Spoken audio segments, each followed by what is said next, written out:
O ngayon, tanong naman, bakit naman to si Senator Robin, hindi siya sinorportahan nung red tag siya? Mm. Ano ibig sabihin ba ng red tag?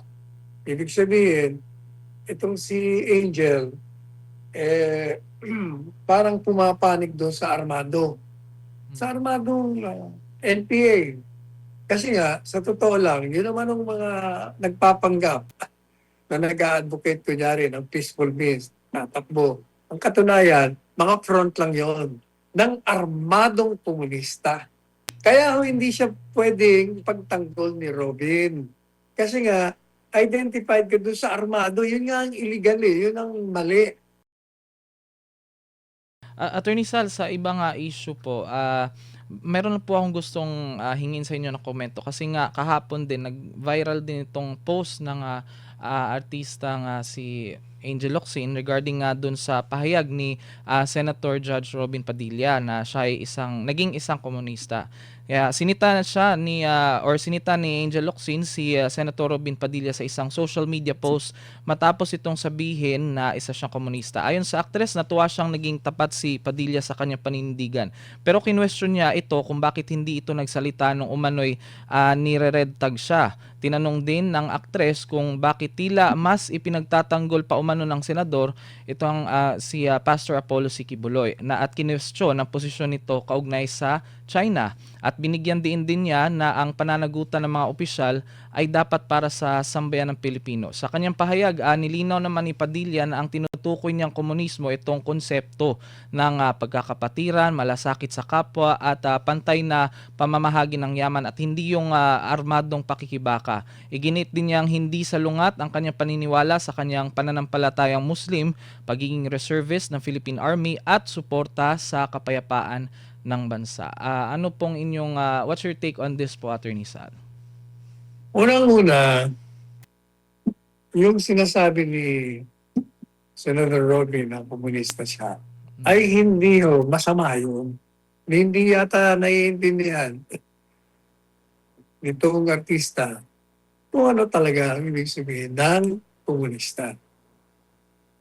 Number one, isang political at social ideology ito kung saan ang konsepto nito, lahat ng mga kayamanan ng bansa dapat ang nagmamayari ang pangkalahatan. Yun ang concept noon. Mm. Madalit sabi, socialist, maganda, pantay-pantay ang lahat. Yung komunismo ay isang concept na ideal. Pero mukhang sa tingin ko, hindi nyo makakamit yun. Kasi ideal nga Parang the impossible dream. Kaya lang, yung mga sumusulong nito ay pinipilit nila na sana mangyari sapagkat makakabuti sa sangkatauhan. Hindi mo masama ang maging komunista kasi nga, kung alam niyo ang meaning ng komunista, hindi niyo ba alam na si Heso Kristo ang unang socialist na tinatawag kasi gusto niya pantay-pantay Mm. ang pagtrato sa lahat. Yun din ang concept ng communism or socialism. O, bibigyan kayo ng halimbawa bakit hindi masama. Hindi ba dati, yung maging miyembro ka lang ng Partido Komunista o Communist Party of the Philippines, isang krimen na. Tinanggal na ho yan. Tinanggal na yan sa ating statute, sa ating mga batas. Hindi na ho ngayon isang krimen ang maging miyembro ng Communist Party of the Philippines. Ano ho ba ang paglabag o krimen? Pag ang iyong pagkakakomunista upang makamit mo yung dream mo na magkaroon ng pantay-pantay, ay ipadaan mo sa armadong revolusyon. Ibabagsak mo ang pangkasunungan ng gobyerno. Yan ho ang krimen. Yan ang hindi maganda. Pero kung i-advocate mo lang na gusto mong ganito ang mangyari sa ating bansa na pantay-pantay, ang may hawak ng kayamanan ng bayan, na kailangan yung ibibigay ng serbisyo ng pamahalaan ay naaayon sa pangangailangan ng bawat isa. At ang pagbibigay mo naman ng reward ay naaayon naman sa kanyang galing. Hindi mo masama yun. Wala, hindi yung crimen yun. Saka ang context ni Robin, Senator Robin, sa kanyang pagsasabi nun, ay yung nangyari kay Romanov. Hindi ba si Romanov, Tsar ng Russia? Kumbaga, royalty. Sila lamang ang mayayaman. Sila lang ang papakasasa sa kayamanan na pag-aari ng buong bansa. Itong mga rebelde, ito yung mga komunista. Yun ang context noon. Kung baga, ayaw ni Senador Robin at ibinibigay niya sarili niya doon sa grupong ito na pinabagsak ang isang tyrannical na Tsar na siya lamang ang nagpapakasasa sa yaman ng kanilang bansa at pinapahirapan yung mga ordinaryong manggagawa. O yun ang context noon. Kaya siya sinasabi niya, ako komunista. Maliban pa sa maganda ang konsepto. Ako, hindi ako kasama dun sa ginawang krimen dito. Kasi ngayon dito sa ating bansa, ang krimen na tinatawag, pag ikay komunista, kung gawin mong armado ang iyong filosofiya. Kaya yung NPA, in-out mo yun. Kaya bawal talaga. At magiging isa kang kriminal pag ikaw ay nadimanda at nahatulan pagkatapos ng paglilitis, pag ikaw ay isang komunista na ang isinagawa mong pamamaraan upang isulong mo ang iyong advokasya ng pantay-pantay ay sa pamamagitan ng armado. Pero kung iyon ay isusulong mo sa pamamagitan ng bahagi ng kalayaan ng pagpapahayag at tumakbo ka at nanalo ka sa halalan, ibig sabihin, maganda ang kalalabasan mo. O ngayon, tanong naman, bakit naman ba si Senator Robin, hindi siya sinorportahan nung red tag siya? Ano ibig sabihin ba ng red tag? Ibig sabihin, itong si Angel, parang pumapanig doon sa armado. Sa armadong NPA. Kasi nga, sa totoo lang, yun naman ang mga nagpapanggap na nag-a-advocate kunyari ng peaceful means, tatakbo. Ang katunayan, mga front lang yon ng armadong komunista. Kaya hindi siya pwedeng pagtanggol ni Robin. Kasi nga, identified ka doon sa armado, yun nga ang illegal yun ang mali. Kung komunista ka lang na nagpapahayag ng pantay-pantay na paggamit at pag-ari ng mga kayamanan ng bansa, walang problema doon. But the moment you pursue your ideology through armed means, through violence and intimidation, ay hindi na pa pwede. Kaya hindi ka pwedeng may pagtanggol ni Senator Robin. Yun ang context. Ayan. Maraming salamat po, Attorney Sal. Samantala, ito pa. Bahagyang tumaas ang satisfaction rating ni Vice President Sara Duterte sa ikalawang kwarter ng taon sa kabila na nga ng nagpapatuloy na impeachment trial laban sa kanya. Ayon ito sa pinakahuling survey, Attorney Sal, ng Social Weather Stations. Lumabas sa survey na 58% ng mga respondent ang nagsabing kontento sila sa kanyang performance. Mas mataas kumpara sa 54% noong Marso. Samantala, 26% naman yung hindi kontento at 15% ang nananatiling undecided. Dahil dito, umakyat yung net satisfaction rating ni VP Sara mula positive 29 na moderate tungong positive 31 na good. Pinakamataas ang kanyang satisfaction rating sa Mindanao na umabot sa 88%. Sa kabila ng impeachment proceedings, kasi Attorney Sal, itong survey ay sinagawa pa nung June, mga second to the last week of June.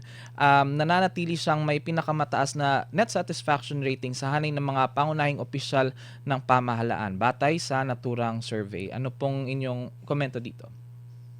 Natural lang mo natataas ang kanyang rating. Kasi nga, ang tingin sa kanya ng taong bayan, mahusay ang kanyang pamamalakad bilang Secretary of Education. Mahusay ang kanyang pamamalakad bilang Vice Presidente ng bansa. Pero siya po ay tinutugis ngayon, sinisiran at gustong tanggalin. Kaya ang simpatiya ng taong bayan ay napupunta sa kanya. Pumunta kayo kahit saan, talagang ang tao galit. Nandun ang puot sa ginagawang pang-aapi sa kanya. Kaya tataas ng tataas pa yan at bagsak naman ng bagsak ang administrasyon. Kaya nakita nyo, anong rating? -27. Mm. Tapos naging -15. Minus pa rin. Zero pa rin. Negative zero nga eh. Kaya maliwanag na ang taong bayan ay sinusuportahan si BP Zara Zimmerman Duterte. Ayan. Ayan, maraming salamat po, Attorney Sal. Samantala, babasahin po natin itong mga mensahe ng ating mga kababayan mula kay Sherwin Laude. Nangingisda pa lang ang prosecution. Hindi sigurado kung may mabibingwit silang isda. Baka ni isa ay wala silang makuha. Paano na lang kung pagiging ganyan at walang ebidensya? Tapos, attorney, kung wala silang makita kapag nabuksan, paano kung sabihin na lang nila ng sorry, nagkamali kami? Ganoon na lang ba? So, hindi magsusorry yun. Ikaw naman hanggang ngayon. Pisado kang wala, hindi na magsusorry yan. Kaya nga ginagawa nila, ba't sila magsusorry? Kaya nga minamaniobra nila eh. Ayan. Meron pa siyang pahabol na tanong, Attorney Sal. Attorney, di ba ang Japan ang malaking contributor sa ICC? Dapat ba obligado ang mga allies ng Amerika na sumunod? Kung hindi, sanctions ba ang katapat mula sa Amerika? Kinig ka na lang doon sa aking statement at sagot na lahat ng mga tanong. Ito pa, meron pang katanungan naman si Josen Sevilla. Attorney Sal, pwede ba ang ginagawa ni Matibag? Ang sabi niya kasi, iniimbestigahan na niya si Cayetano tungkol sa nakaraang SEA Games dahil umano sa korupsyon. Paano yun? Huhulihin ba si Cayetano sa gitna ng hearing? Makatarungan ba yun? Hindi, matitibag na. Itong si Matibag sa kanyang mga pinagsasabi. Lagot ka, pag in-impeach ka, baka pati ikaw makulong. Ayan. Meron Pag din, na-cite, rather not na hindi ma-impeach, kung pag ikaw ay na-contempt, na-cite yung contempt, makukulong ka. tama. Ito naman, Attorney Sal, from Teresa Remiter. Attorney Sal, bakit naman po itinapat talaga ng NBI na imbestigahan ang nangyari pa noong 2019? Hindi kaya dahil magaling na abogado sa Senado, si Senator Alan Peter Cayetano, parang sumusobra naman itong si Matibag, binabastos na talaga ang Senado. Ikaw naman, tatanong ka pa eh. Alam mo naman ang dahilan. Sinasabi na nga ni kayo dati, tinatakot mo kami ha. Yun ang dahilan doon. Ayan. Ito naman, may komento naman si Cap June, Attorney Sal. Siguradong igagrant na yan na buksan. Prepare nyo ang PDF file sa SC opposing it. The Sal N was from the time when she was not yet the Vice President. Yung issue yan, hayaan mo na yung mga judges, mga senador. Pabayaan mo silang mag-aral. Yung nakarang corona impeachment, kung saan binuksan nila, doesn't follow na yung mga senador judges ngayon ay susundin yung mga senador judges noon. Kung tandaan nyo, numbers game yan. But kahit nga numbers game, meron pa rin mga senador dyan na matutuwid. O tingnan natin. Hayaan na muna natin sila mag-aral. Pero, gaya ng sinabi ko sa inyo, dapat, kung meron subpina, hanggang dun lamang sa panahon na siya ay nanunungkulan bilang ang impeachable officer. Hindi mo na isasama dapat yung mga iba. Kasi kung gusto mong isama yon, ihiwalay mo sa impeachment. Hindi mo mag-imbestiga, magdemanda ka, yung ordinaryong demanda. Kung mo isama rito, ginugulo mo lang. Pangalawa, ako naman, kahit nabuksan niyo yan, sa tingin ko, wala rin mangyayari sa inyo sapagkat, yan ang nabanggit na natin, walang taxpayer na maglalagay dyan sa mga dokumentong para sa publiko. Kasi public document yan eh. Pag binuksan, kailangan mapaliwanag mo yung mga nilagay mo dyan. Kung hindi, may delikado ka. And you will be prosecuted. At pag napatunayan na ikaw may kasalanan, hindi kulong. I don't think mga abogado dito alam nila kung ano ang batas. anong illegal at hindi. Ayan. May komento dito si Mel Attorney Sal. Ewan ko kung totoo ba tong ano niya, tinatanong. Attorney, mahilig namang, ay hindi.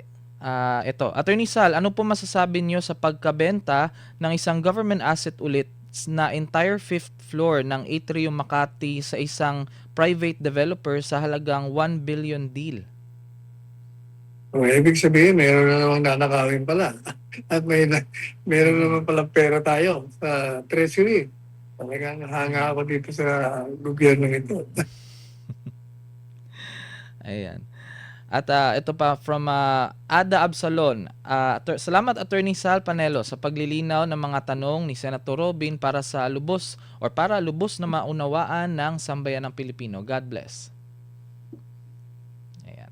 At syempre pa, babatiin din po natin Attorney Sal itong mga nanonood sa atin sa ngayon live sa ating live stream sa social media from Kels Raquel, si John Polkin, mabuhay mga DDS at maisog. Si Rosalinda Tandok, si Aida Tagulinaw, at si Roxanne Costo of watching naman from I think if I'm not mistaken, watching from Australia, itong si Roxanne Costo. At si La Chica Sunshine, ayan po sila Attorney Sal.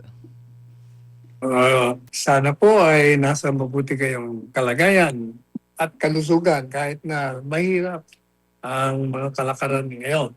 Oh, by the way, marami Yes, nagtatanong sa atin nga pala.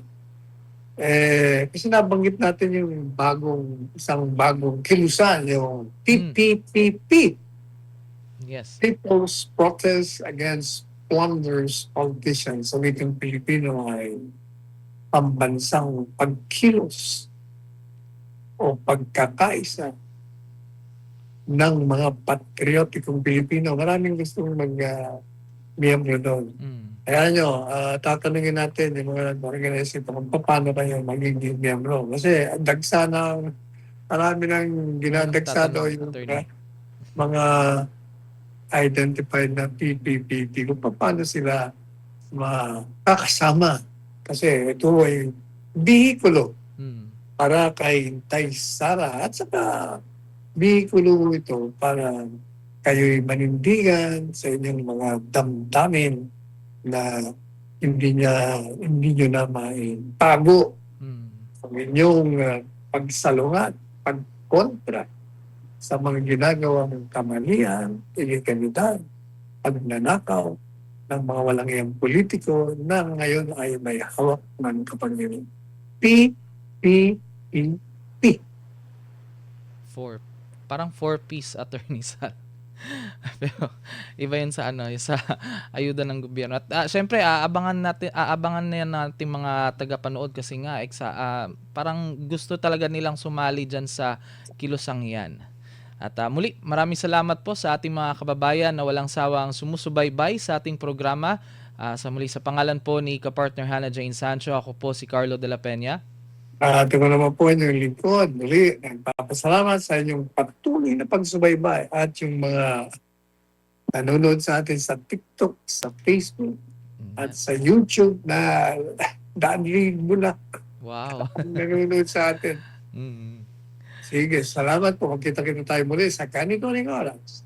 Sa Lunes, dito lamang sa programang Problema Nyo, Itawag kay Panelo.